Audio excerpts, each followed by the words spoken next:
welcome to the final module in our series, where we will explore how to effectively manage the working relationship between you and your PA. We will cover important topics such as conflict resolution, communication, resignation, and termination. By openly addressing these challenging issues, you can significantly improve your working relationships with your PAs. This module will equip you with valuable techniques to navigate these situations successfully.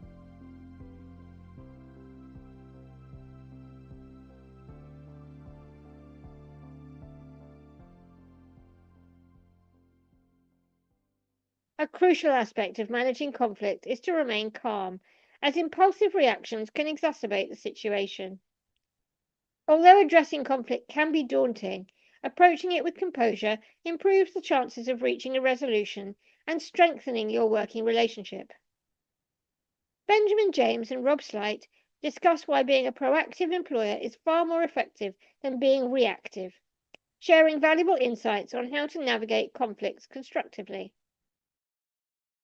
Yeah, so I'd say that being proactive is more beneficial than being reactive because it can minimize miscommunication.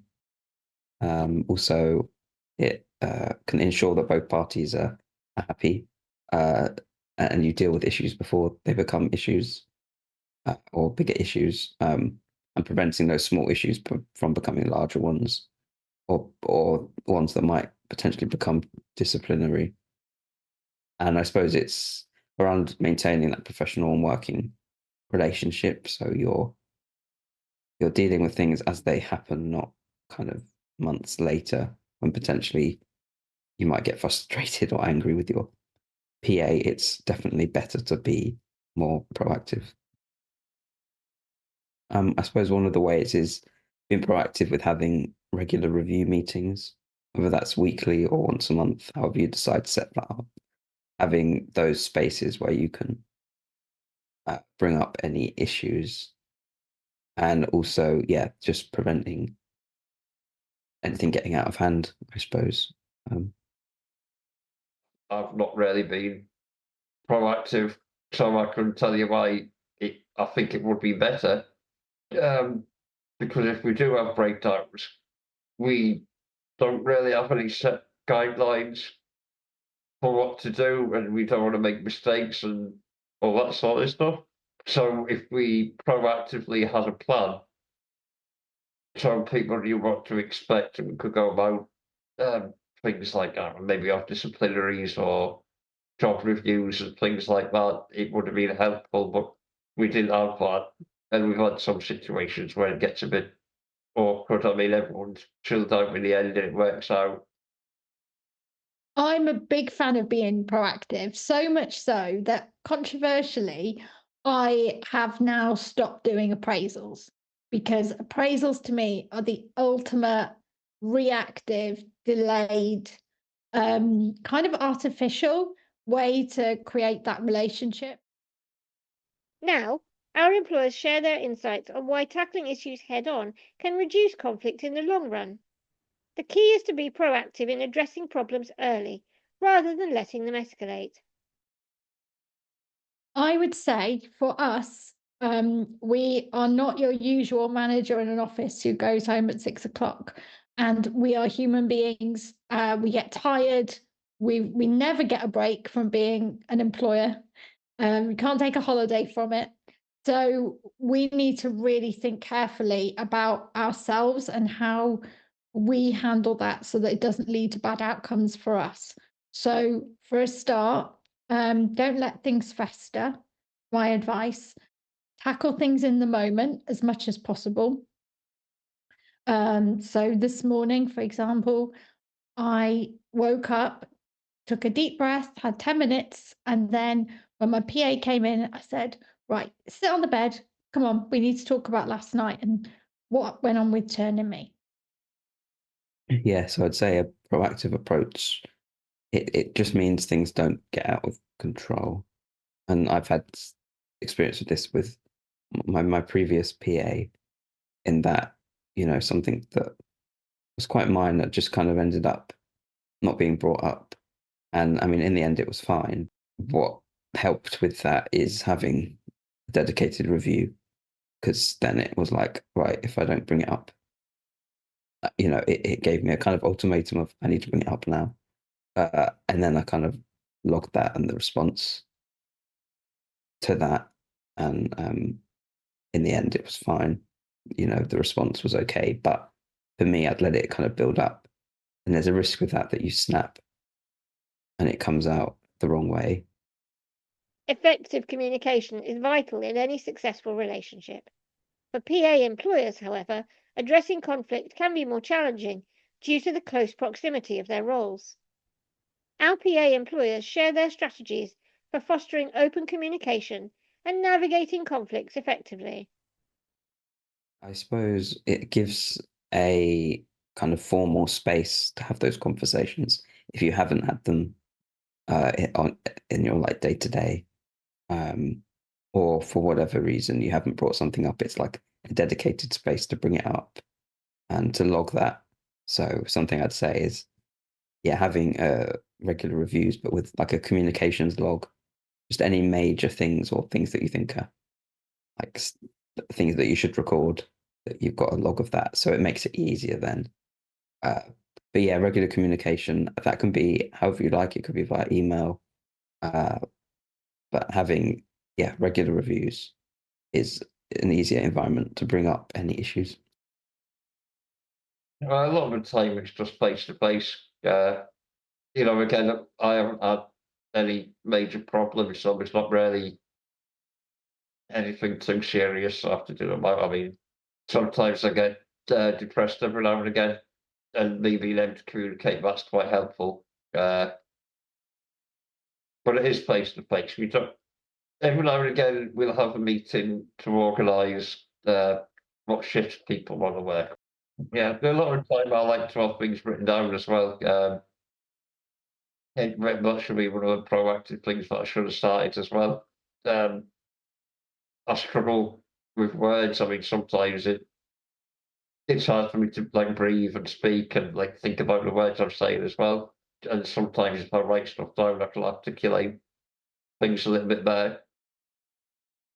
A few years ago, I read a book that has completely enhanced the way that I manage my PAs. At least I think so. And it's called Radical Candor by Kim Scott. And the idea, it's all about management, but really in a business environment. But many of the principles have been really helpful to me. And it's about caring personally, but also challenging directly. So, you can be kind and you can be honest with your feedback, even if it's difficult.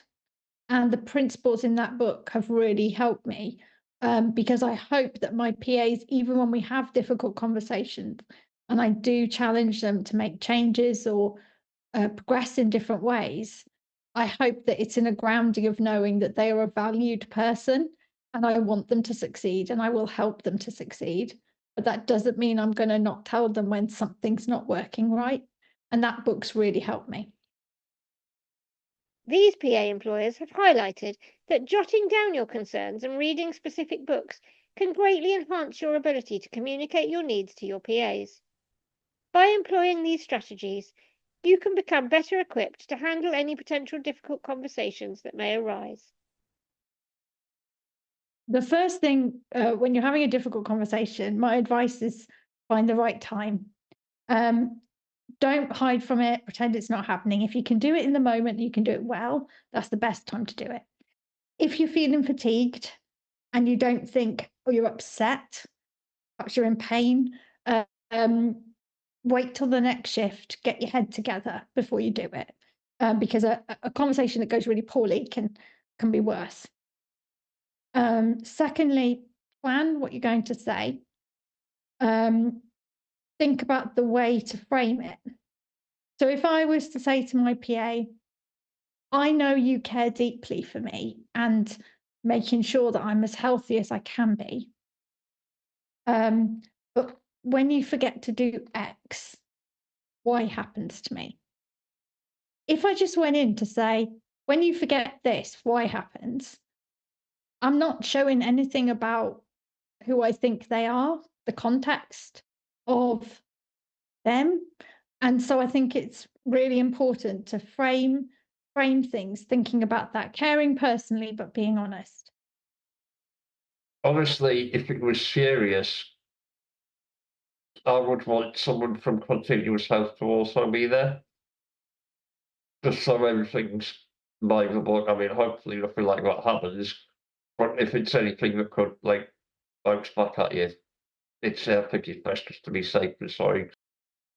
You know, it's a perfect opportunity to discuss anything, whether that's issues you've got, holiday that's coming up, anything that any changes in circumstance.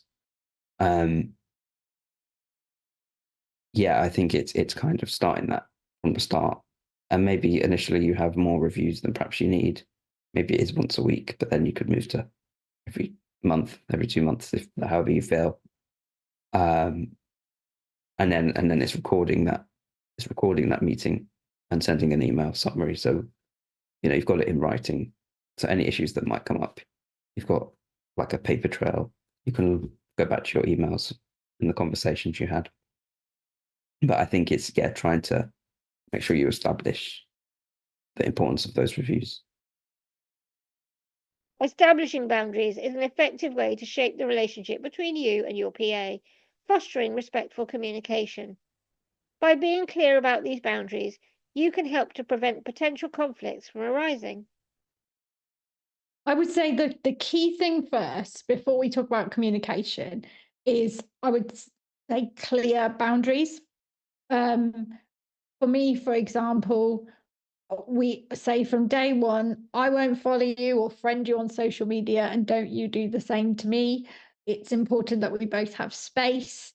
Everyone's entitled to a private life, or whatever your boundaries are. Managing resignation or termination is one of the most difficult aspects of employing PAs. While some PAs may leave on amicable terms, resulting in a smoother transition, others may present more challenges. Our group of PA employers will share their experiences and the strategies they employ to navigate this often stressful situation. I've had an experience with this quite fairly recently, so I can talk from that. But I think, well, the best situation is where maybe it's not working out for you, and you give them their notice. It's perhaps more difficult when the PA resigns, because at least if you terminate their contract, the power's in your hand, and you can give them the notice that you've agreed in your contract and all of that stuff. But I suppose the steps are, so when we're talking about a PA resigning, you just need to make sure you've got that in writing, that they've got the agreed kind of notice period, and that you've given adequate, that they've given adequate notice.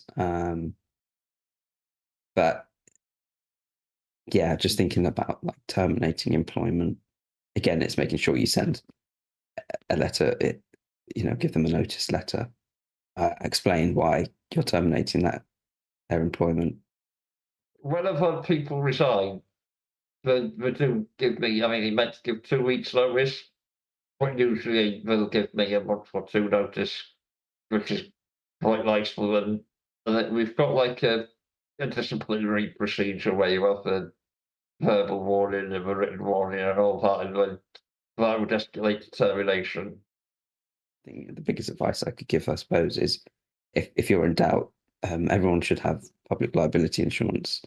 I'd go to your insurer and just ask if you've got any concerns about the steps to follow, because they're going to be different between giving your PA notice or your PA resigning versus anything that might be disciplinary. But yeah, the biggest thing I suppose is that you have that letter of resignation, or you provide them with the reason why you're terminating their contract, and I suppose do it in a more formal way. This brings us to the end of our series. In this module, we've looked at the following topics: conflict resolution and communication, including a proactive approach, conflict resolution strategies, regular check-ins, and clarifying communication preferences, and resignation and termination, including having a clear process, documentation, and the legal considerations. By addressing these topics directly, PA employers can foster a healthier working environment and navigate challenges more effectively. Equipping yourself with the right tools and strategies to handle these situations with confidence ensures positive outcomes for all the parties involved. Essential elements like open communication, mutual respect, and a willingness to confront difficult issues are crucial for building a strong working relationship.